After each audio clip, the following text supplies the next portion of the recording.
Good morning, everybody, and welcome to our Charm Mycotoxin Test Kit webinar.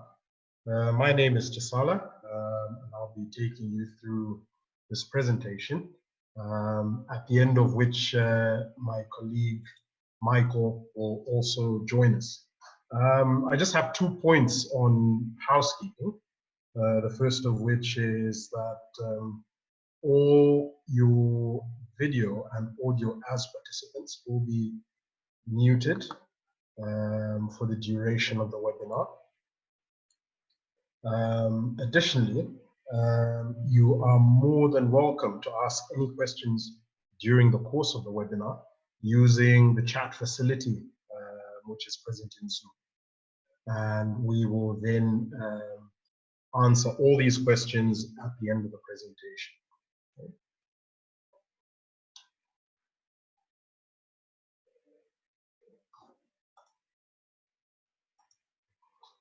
So very, very brief agenda of what we're going to cover today.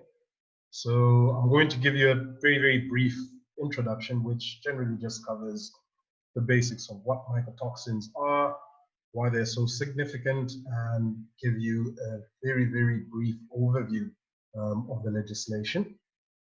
I'll then proceed to discuss the equipment that is required for successfully running the Charm Mycotoxin test, looking at both the ancillary equipment as well as the Charm specific equipment, and also just stress what best practice is with these. Then we'll take a closer look at what happens during a test, and have a few final tips and conclude with a question and answer session where we address all the questions that you pose during the course of the presentation.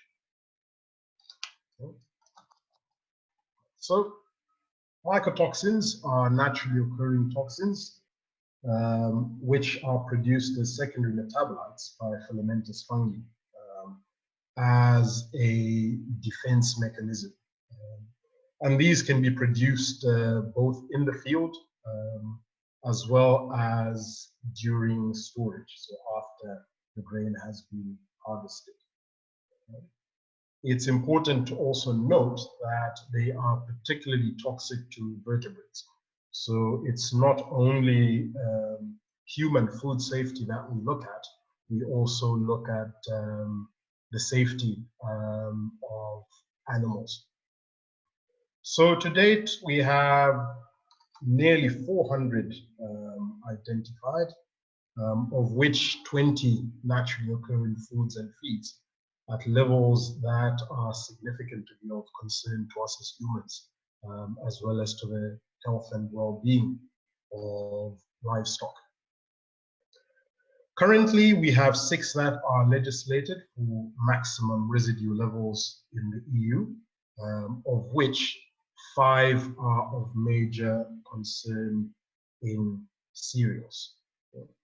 Now, the major fungal species that we have being responsible for producing mycotoxins on grain and in food are Aspergillus and Penicillium, which are mainly involved in producing mycotoxins during storage. So when the water activity of the grain falls as a result of the drying of grain.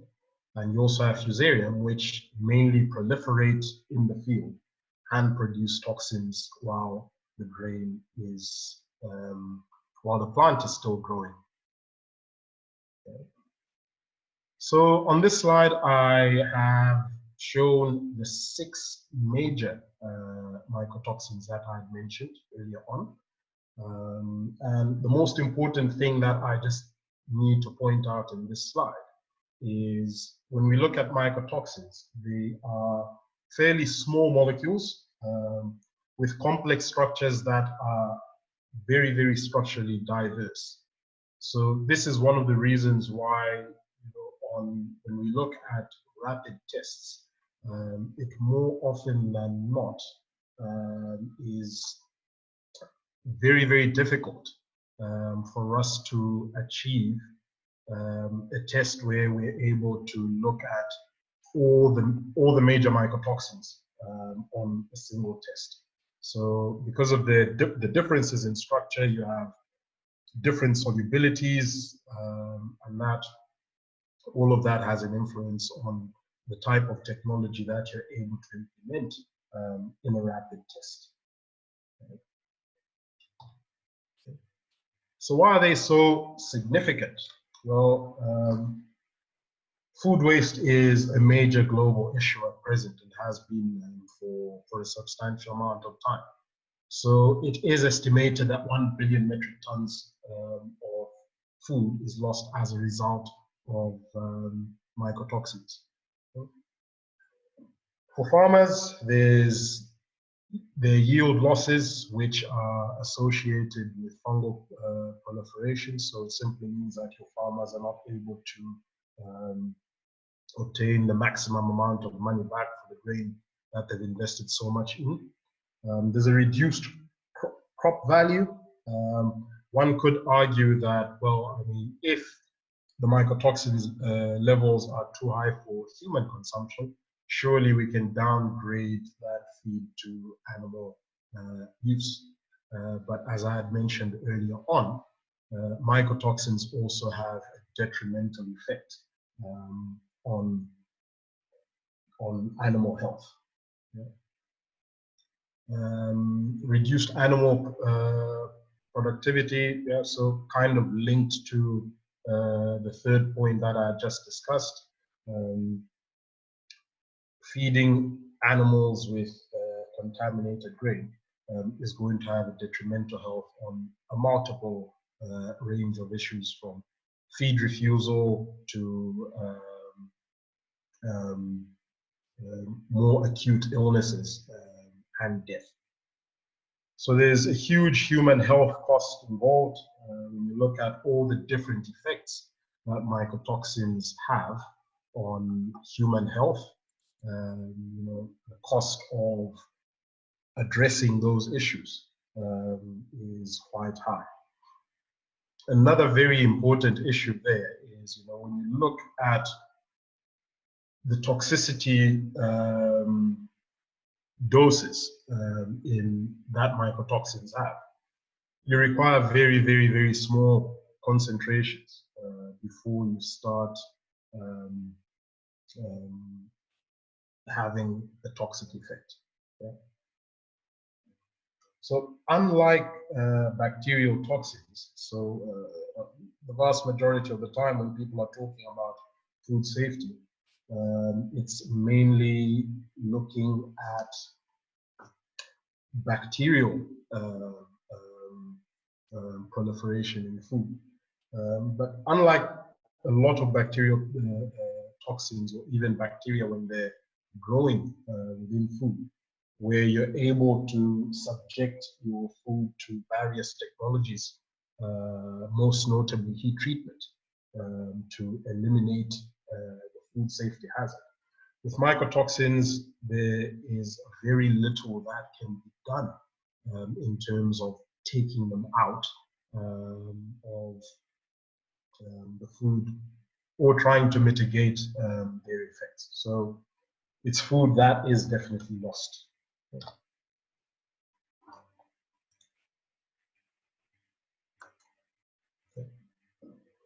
So there is quite a matrix of legislation that has been laid out, which addresses mycotoxins. And these are very, very strictly enforced. And you have regulations that cover both food and feed. Now, the only legislation that I've included in this presentation is that which covers food. So even when you look at performance criteria of the various tests that you have available on the market, all of them have to comply by legislation. Otherwise, they wouldn't be sold on the market. Yeah. So you've got general food law, which covers general food safety. You've got methods of sampling and analysis, also covered in legislation. And then you've got guidance, which looks at maximum levels, guidance values, and indicated levels, and also some additional recommendations. Okay. The most important thing to mention about legislation is it is something that is constantly evolving. So quite recently, there's been quite a lot of discussion looking at ergo-alkaloids, for instance. So we can expect legislation changes to happen in the foreseeable future. So here I've just taken some of the figures regarding the maximum residue limits of the major mycotoxins that we encounter. I'm pretty sure the vast majority of you are familiar with these figures, particularly the ochratoxin, the DON, as well as the zearalenone.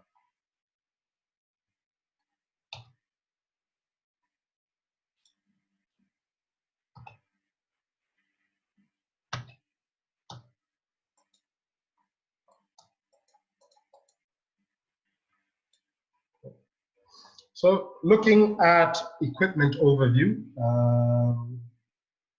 on this slide here, I've just given you an indication of all the equipment that you would need, apart from the Charm specific equipment. So you would need a mill for sample preparation. You would need an appropriate balance, sample containers, centrifuge, which is not mandatory, but it certainly enables you to run your tests much quicker, as opposed to using filter paper. Pipettes, automatic dispensers, as well as filters. Okay. So going into a little more detail with the ancillary equipment. With the milling, it is recommended. In fact, it is absolutely required that when you're preparing a sample for mycotoxin analysis, you mill a minimum of 300 grams of sample. It's also very important to ensure that your milling equipment is in good working order. So, for instance, the sieve, which is absolutely critical in determining what the particle size of your milled material is. This has to be in absolute good working order. So particle size is absolutely critical in the test. And the Charm Mycotoxin test kits, in terms of how they've been validated by a third party, okay? The recommended ground material should be able to pass through a 0.8 millimeter sieve, which is standard on a Burton Fitch 100 lab mill. Okay? And 90% of the ground material should be able to go through this. Okay? Now, if one is using an alternative size reduction, so if it's not a Burton lab mill, or it's not a mill which is equipped with a 0.8 millimeter sieve, it's important to note what the impact of your final grind size is on extraction. In the extraction step, when you are mixing your grain, let's say in the case of the DON test, if you're mixing it with water, okay? If your sample does meet the specifications of 90% of the ground material being able to pass through 0.8 millimeter sieve, then your mixing time for efficient extraction of mycotoxin is essentially 30 seconds. Okay? But if only 60 to 89% of your ground material is able to pass through a 0.8 millimeter sieve, the extraction mixing time is increased to 3 minutes as opposed to the 30 seconds.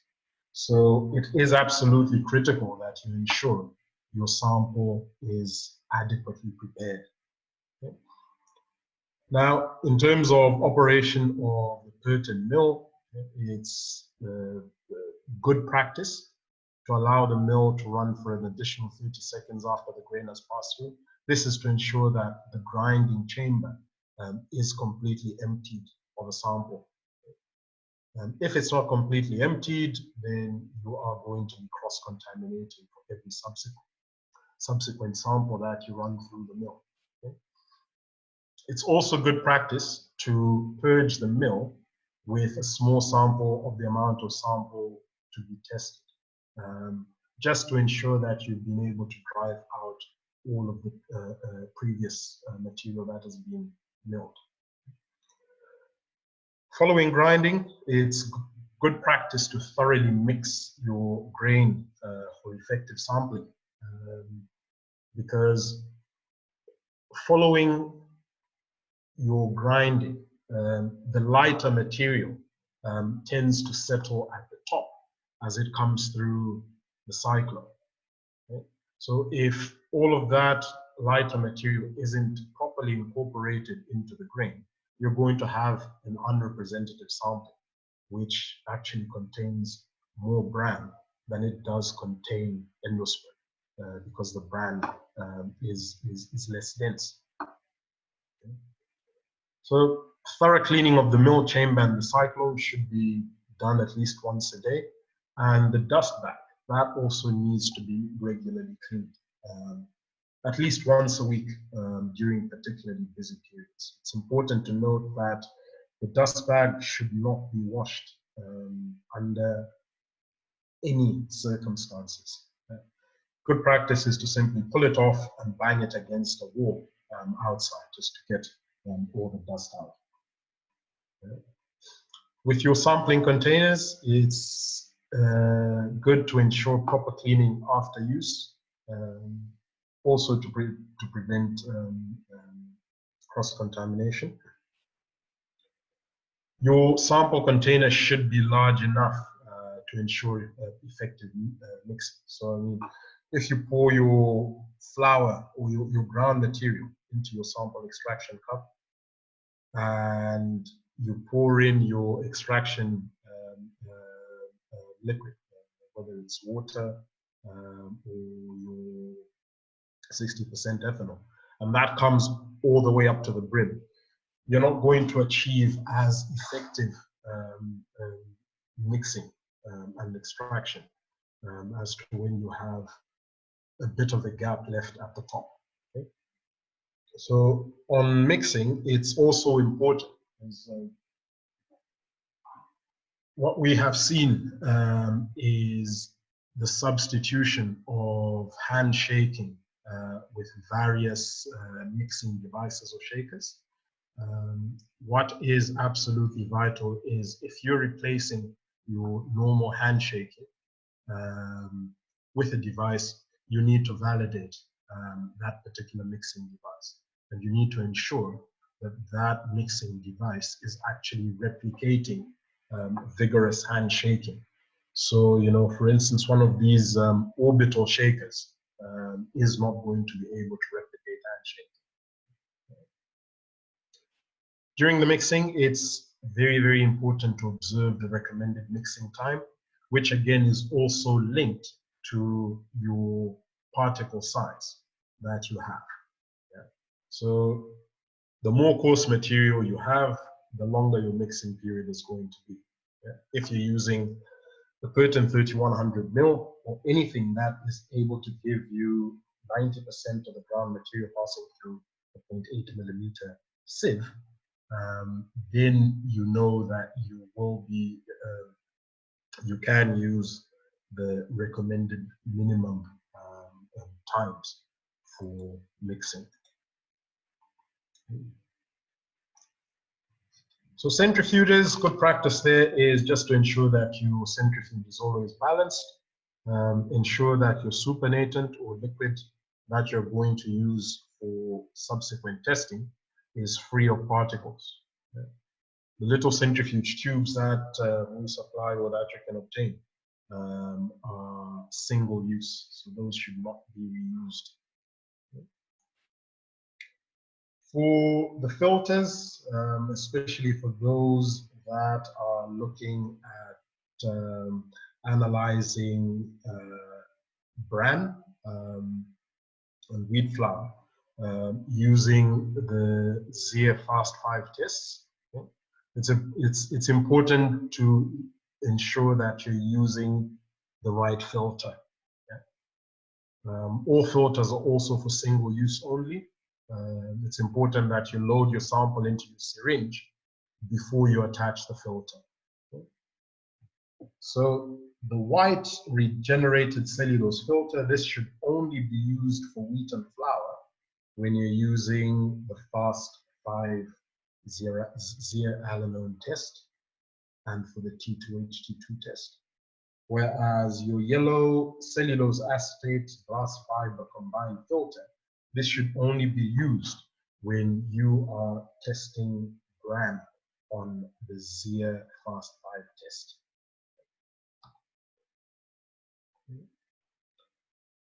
Pipettes, it's important to ensure that mechanical pipettes are in good working order and are handled correctly, because it's important to remember that with mechanical pipettes, these are actually precision instruments. And as precision instruments, they require regular servicing and training to ensure that storage, handling, and operation is effective.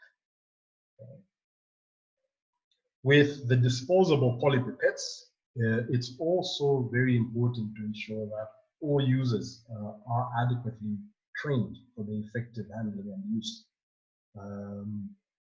And it is good laboratory practice to ensure that correct usage of pipettes is also included in your lab SOPs and all training documented specifically for pipetting, because it is a practice that is easily overlooked, but has a huge bearing on the quality of the results that you obtain.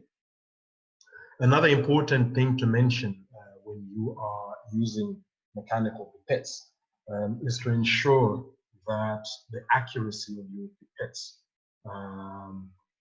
complies with the levels of accuracy that are obtained with the polypipettes, which the tests do come with. There are a large number of suppliers of these mechanical pipettes, and depending on who you're getting it from and how much you're paying, that is going to have an influence on the accuracy of your pipettes. Okay. So a few pointers when looking at your mechanical pipettes. Okay.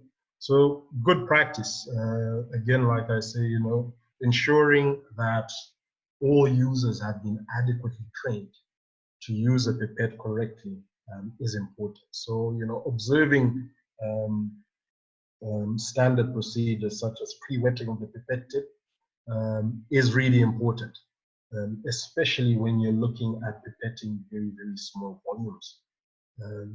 You also need to be aware of the number of stops that are present on the pipette, which will have an effect on how you aspirate and dispense your samples. Immersing the tip to the correct depth is also absolutely vital, and very, very critical, especially when you're looking at smaller volumes.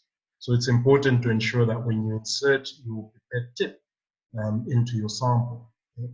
You have just the very bottom of the tip going into it and not sinking essentially the whole pipette into your sample.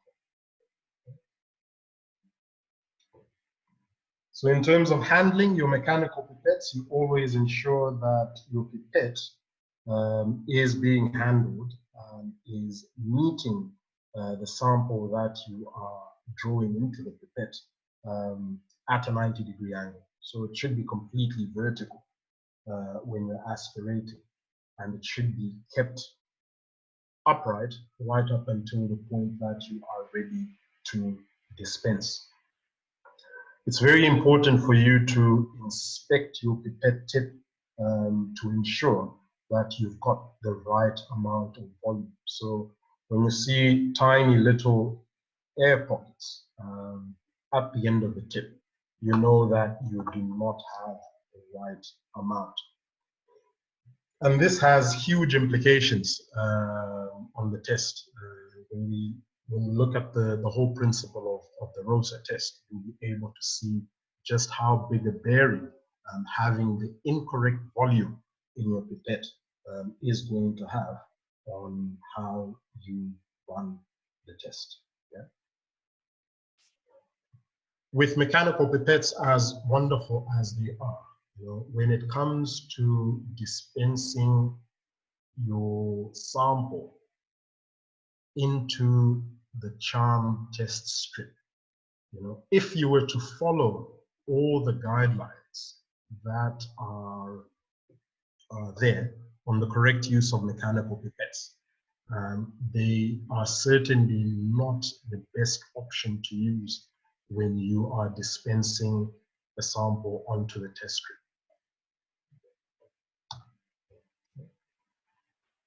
So with the disposable polypipettes, which are supplied with the test kits, okay, similar to the mechanical pipettes, it's always important to handle your polypipettes vertically. Okay? Right from the time that you are aspirating or drawing your sample to the point where you are dispensing the sample on your strip. After dispensing, it's very important that you release the pressure on the bulb after lifting the tip of your pipette off of the test strip. Okay? If you do that before, then the likelihood that you suck up extract off of the strip and back into the pipette is very high. Okay? Another thing that is important in your polypipette tips, which I mentioned on the mechanical pipettes, is you also need to take time that you inspect your pipette to make sure that you have drawn the right amount of sample, which is going to go onto your test strip. Okay? It's important when handling your disposable polypipettes to keep your dispensing slow and steady. Okay? You don't want to push it out too quickly because you'll end up losing sample. Similarly, you don't want to suck it up too quickly because the likelihood of you drawing up air from your sample is very high, and you end up not having sufficient quantity in your pipette tip. So for those of you that have got 1 milliliter dispensers that you attach to your buffer bottles, okay, it's good practice to ensure that your dispenser is primed before first use and after every buffer bottle change. Okay. If you don't prime it, especially in the first few dispensers, there's a high likelihood that you're not going to be dispensing the correct amount of buffer because there will be air still present within the system. Okay. It's important to regularly clean your dispenser by flushing with warm, clean water. You don't need to use any soap or any detergents. Just warm, clean water will do. When your dispensers are being stored over long periods of time, it's not recommended that you leave your dispenser in the bottle. It's good practice for you to dispatch the dispenser, clean it thoroughly, and put it in a clean container for long-term storage. Okay? It's also good practice to routinely verify that your dispenser is dispensing the correct amount of fluid. Now, moving on to the Charm specific equipment, we're going to briefly touch on the strips, incubators, and the two different readers, and two reagents that I wanted to touch on as well, your positive controls as well as your dilution buffer. So with the test strips, it is important that these are stored adequately. So in a fridge within the supplied container. Okay. The test strips may be stored at room temperature, up to 30 degrees for up to 1 month. But even in this case, it is recommended that you store them in the supplied container, and that needs to be tightly closed. Okay. In order for you to limit condensation in strips, in the strip container, we recommend that after you remove your container from the fridge, you allow it to warm to room temperature. Take out the number of strips that you will need to use for the day, close the container, and place the rest of the strips back in the fridge. Okay. Each canister of test strips is supplied with these little packets of desiccant indicator. Okay. And it's important for you to inspect and verify that the indicator is in the right condition, because this essentially gives you an indication of whether your test strips have been stored correctly. Okay? So when you inspect your test strips or your desiccant indicator, these little sachets have a little line along their length, and that little line should be a dark blue. Yeah. If it's dark blue, then you have absolute confidence that your test strips have been stored correctly in the container. Once it starts discoloring, moving from purple to pink, it gives you an indication that your test strips have not been stored correctly, and it is not recommended for you to use test strips which come out of a canister where that desiccator has changed. With your test strips, okay, before a test, if your test strip has a little dent in your sample chamber, okay, it's important that before the test, you reshape that dented test strip, because that's going to have an influence on how your sample flows through the strip. Okay.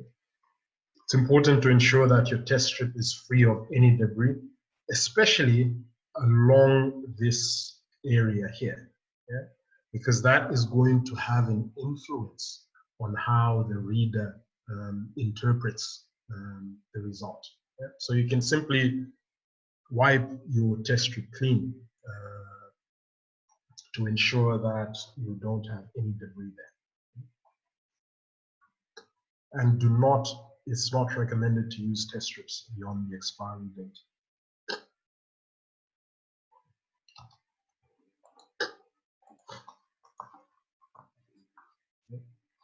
For the dilution buffer, this also has to be stored refrigerated. You should never freeze your dilution buffer. when running a test, it's important to allow your buffer to come up to room temperature before you start testing. Okay? And your buffer can be kept at room temperature for up to 12 hours. So if it's a particular busy day and you're dispensing directly from your buffer bottle, you can keep that bottle out on the surface as you work. But what we tend to find is a lot of users, just to ease workflow, tend to aliquot or pre-pour the required amount of buffer solution into centrifuge tubes. These pre-poured or aliquoted centrifuge tubes should also be stored refrigerated. And then, of course, to help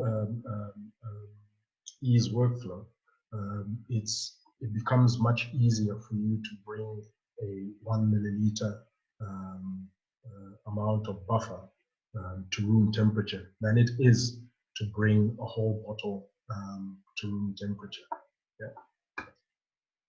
Another important thing that I need to mention on your buffer is if your buffer is contaminated, so if you notice any discoloration, if you notice any floating particles in there, or you notice that the smell changes, so you've got quite a foul odor coming from there, discard that bottle. Yeah. It's also important to note that once your expiry date that is indicated on each buffer bottle is only valid for an unopened bottle. The moment that your bottle is opened, there is a possibility of contamination, okay? And that will have an influence on how long your buffer will keep. Yeah. So if you notice that if you've opened your buffer solution and used it a number of times, stored it, and you notice that it comes to the end of its life before the stated expiry date, it's not a faulty batch of buffer.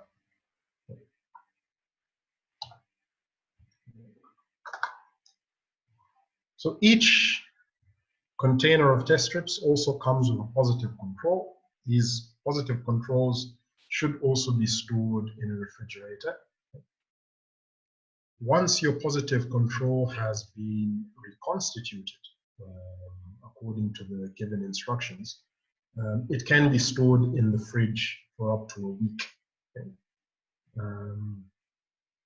What is usually good practice and helps ease workflow is to aliquot or pre-dispense your positive control into centrifuge tubes. So 500 microliter aliquots, those can then be frozen.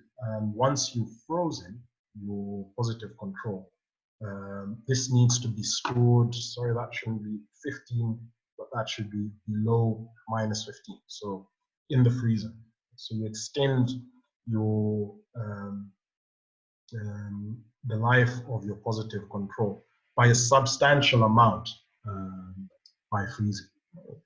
Now, once your positive control has been frozen, once it's been thawed, you should not refreeze it, which is exactly why this aliquoting is recommended. Okay? And once it's thawed, it has to be used within 24 hours. Okay? So with your positive control, as well as the negative control, it's important that you run these weekly. Okay? And this gives you a verification mechanism for your test strips, making sure that your test strips are absolutely fine. It's also recommended to run your positive and negative control every single time you open a new canister. Okay? and before retesting a sample that has given you a result that is at the maximum residue limit or above.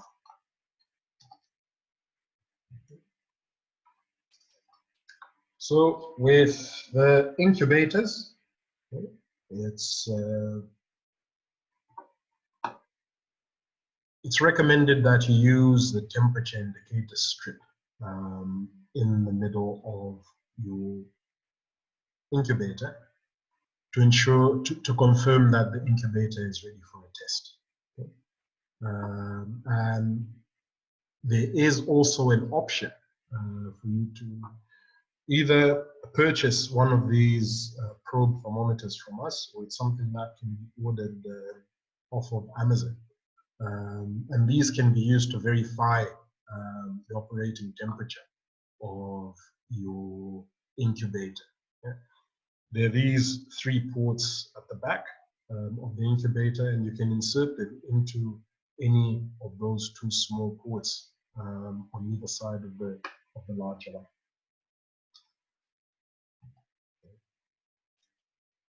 So looking at the readers, it's important to run your daily calibration strip check. That should be run daily, and figures should be recorded and monitored. It's important that the calibration is run on the patulin channel on the reader.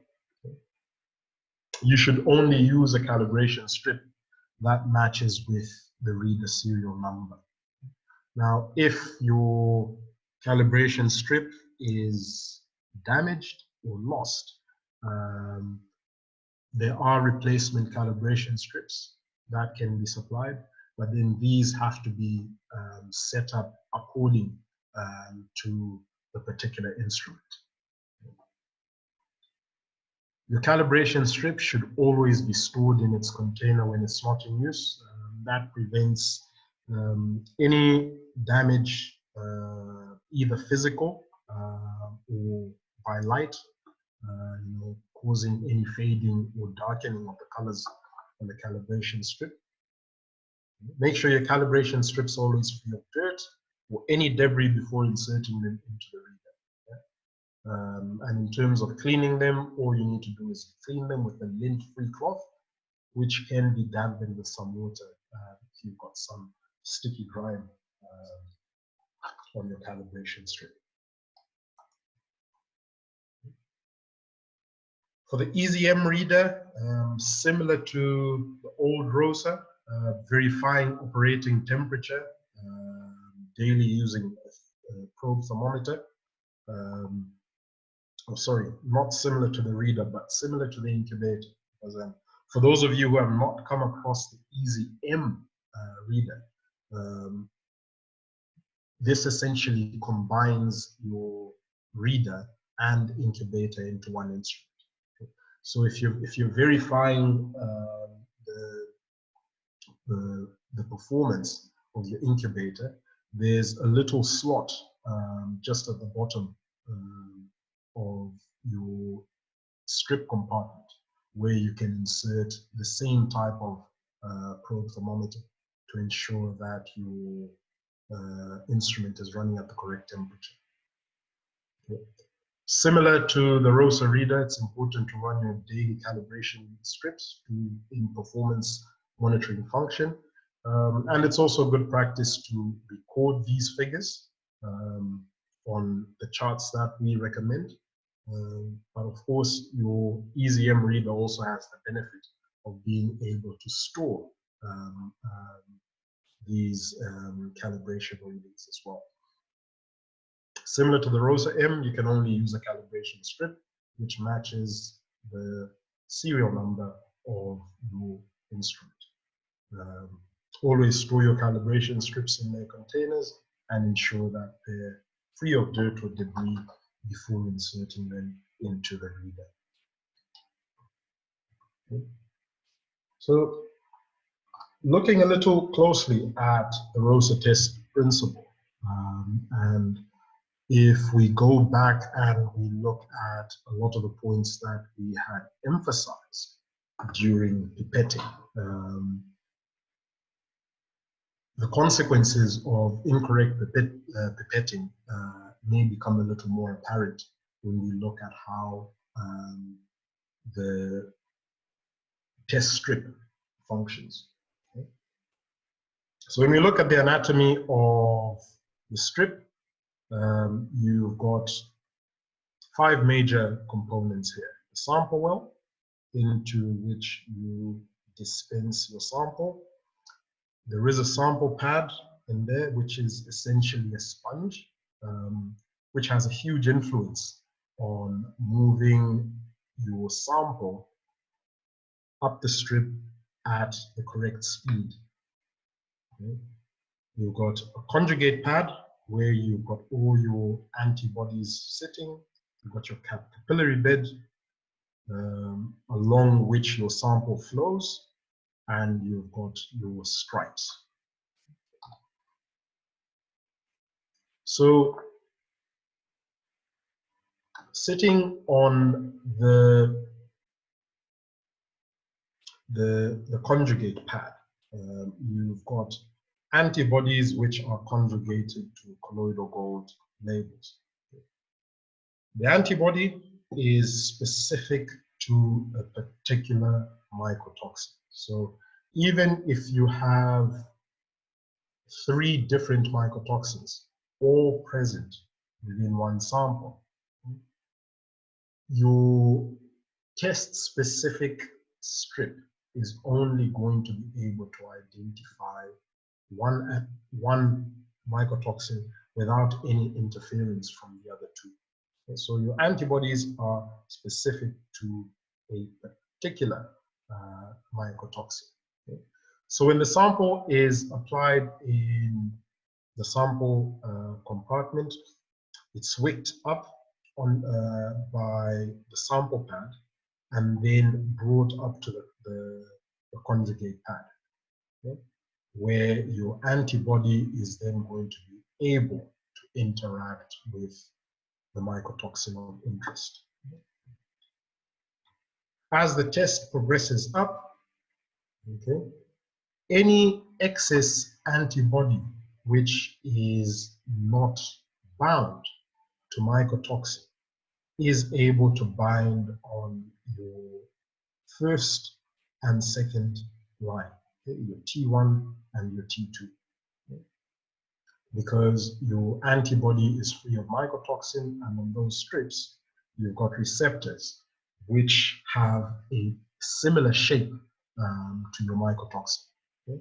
So in a sample where you have mycotoxin present, you will find that you will have less antibody binding onto your T1 and T2 strips. Okay.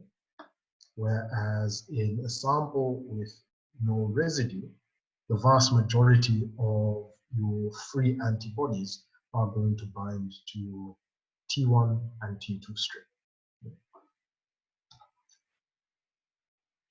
At the end of the test, okay, what you'll get is that in a positive sample, because the vast majority of your antibodies have already attached a mycotoxin, they will then go and bind onto the control line.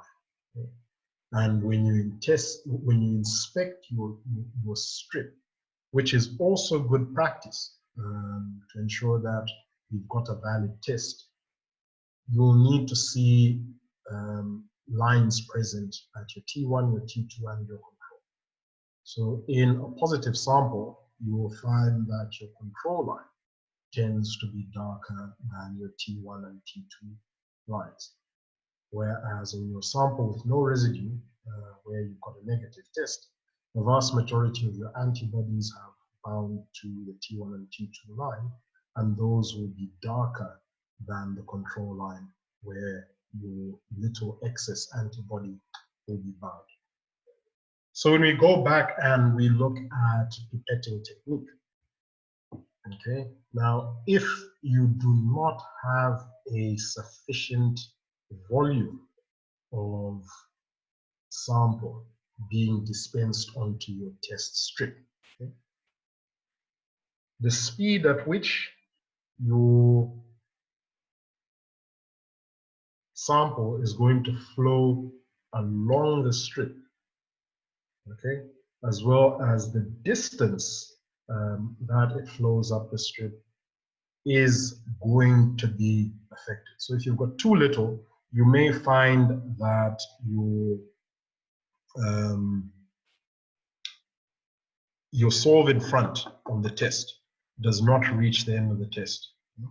In your EZM reader, this will then give you a typical flow error. If you've got a flow error, it typically means that you haven't applied enough sample onto your strip. Equally, if you apply an excessive amount of sample onto your test strip, okay, the speed at which your sample is going to flow up the strip, that's also going to be affected. Okay? When you think of the angle at which you're applying the sample onto the strip as well. Now, if your test strip, or if your pipette has been positioned at an angle where it's pointing up towards the length of the test strip, it simply means that you are going to push your sample too quickly up your test strip. What are the implications of that? If it's flowing too quickly, if your sample is flowing too quickly up that strip, it simply means that you're going to end up washing your antibodies up that strip, without giving your antibodies enough time to interact with your mycotoxin. Yeah? So when you're applying the sample onto your test strip, it's absolutely vital that you've got the right amount of volume, that your pipette is contacting your sample strip at the right angle, and also that you are applying your sample at the right rate. So it should be a slow and steady application onto the strip, okay? Not a very, very quick squirt. When we're looking at using the polypipettes, another thing that I had mentioned was the importance of ensuring that after you apply the sample onto the strip, you detach your pipette tip from the strip before releasing the bulb. Okay? If you release that bulb while your pipette tip is still touching the strip, the likelihood that you suck sample back up out of the sample compartment is very high, and that then has an effect on the amount of sample that you're allowed to flow through that strip. Okay? So pipetting technique is absolutely crucial and has a very, very, very huge bearing on the quality of your results. Okay. Right, I've got a very, very brief video here, and this video is actually available on our YouTube channel. So we've got a number of videos there which highlight, proper use of equipment. So when you're looking at your different types of pipettes, we've got some tips there on how you use them correctly. And we've also got the video which I'm about to play you now, which shows how to run a DON test correctly.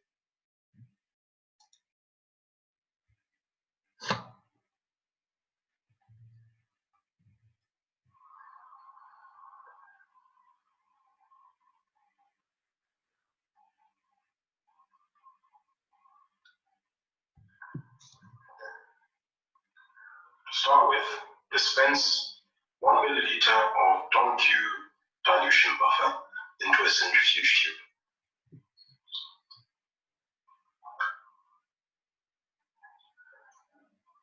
Add 100 milliliters of distilled or deionized water to 20 grams of milled sample.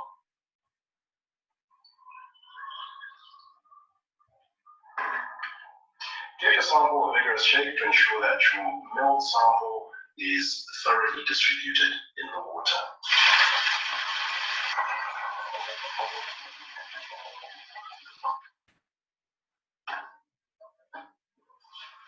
After allowing your sample to settle for a minute, dispense between a milliliter and 1.5 milliliters of the extract into a microcentrifuge tube.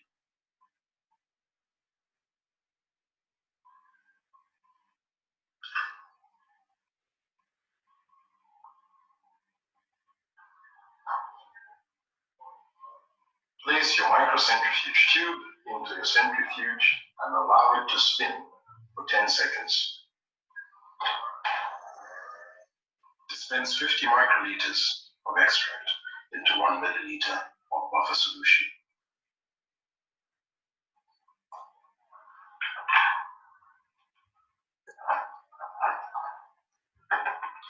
Thoroughly mix your sample with a very vigorous shake.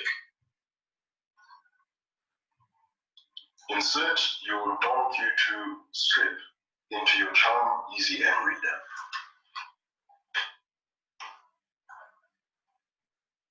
Pipette 300 microliters of your diluted sample onto the test strip.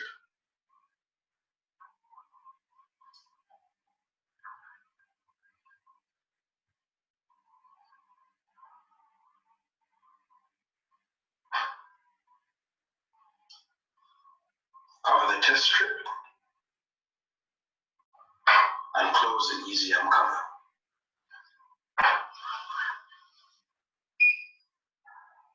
The result will then be displayed on your Charm EasyM reader and automatically saved.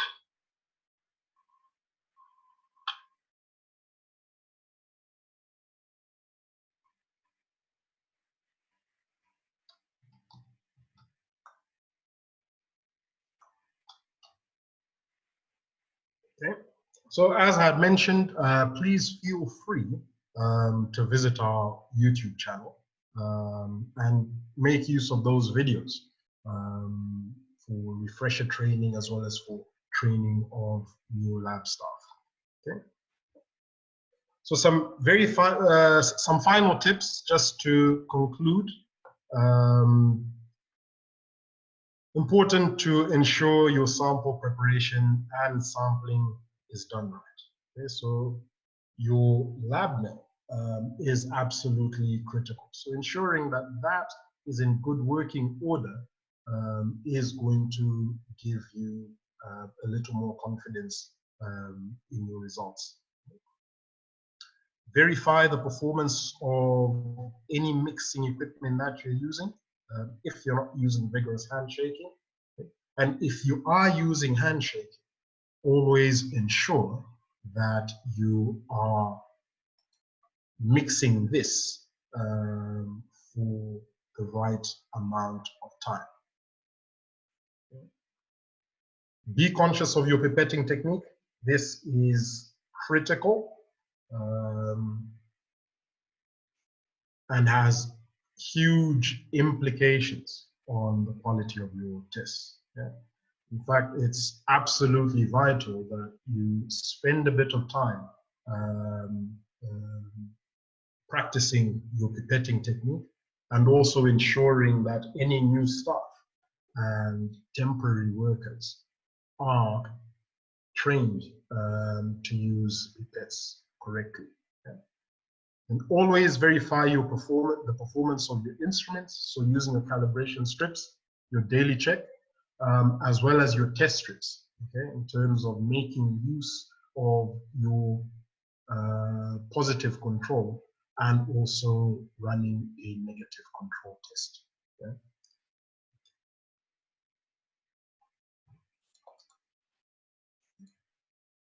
On that note, I'd like to thank you all for joining us.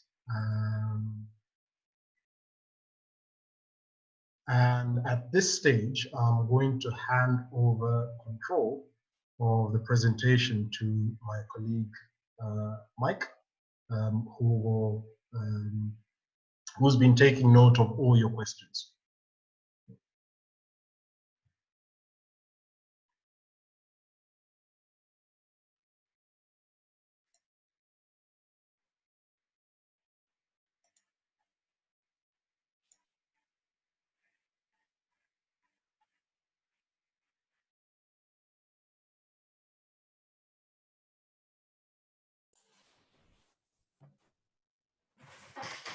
Okay, thank you, Shizala, for that.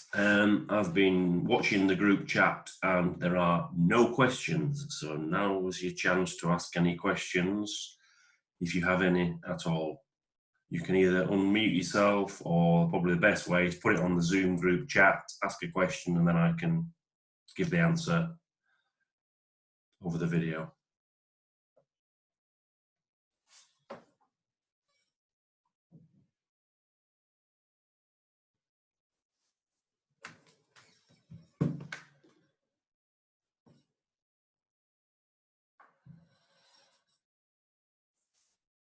Yes, we can let everybody have a copy of the slide. That's not a problem.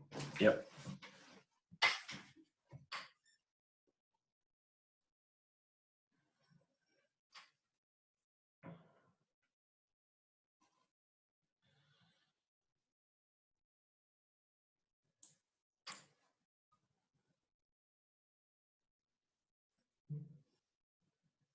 And we'll also send a link to those videos as well.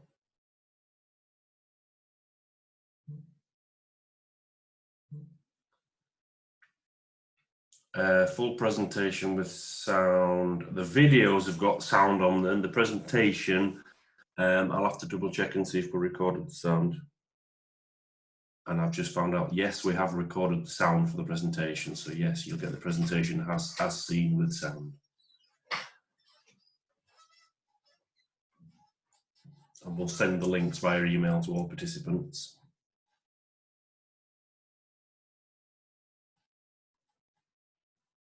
If anybody's interested in on-site training, that can be arranged, providing you guys are okay with site visits from us.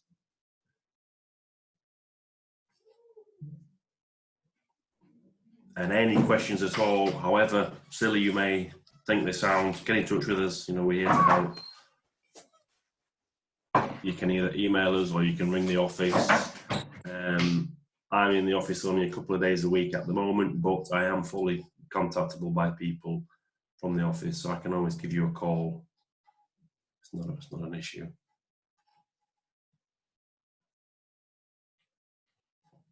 Okay, so there's quite a few of you asking for the presentation. We'll send it to everybody that's in the participation.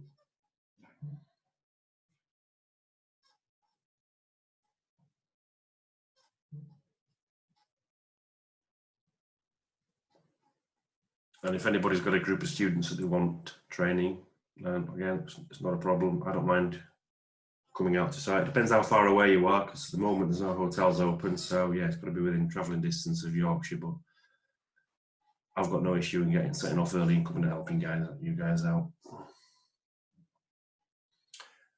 We could also set up virtual training, so we can have a camera set up here pointing at a reader. If it's just, you know, basic things you want training on, we can do that. That's not a problem. We just need to know what you need. So if that's it then, guys, thank you very much for attending, and we'll send out all the information to everybody. And just like to thank Shizala for that presentation, and we'll see you soon.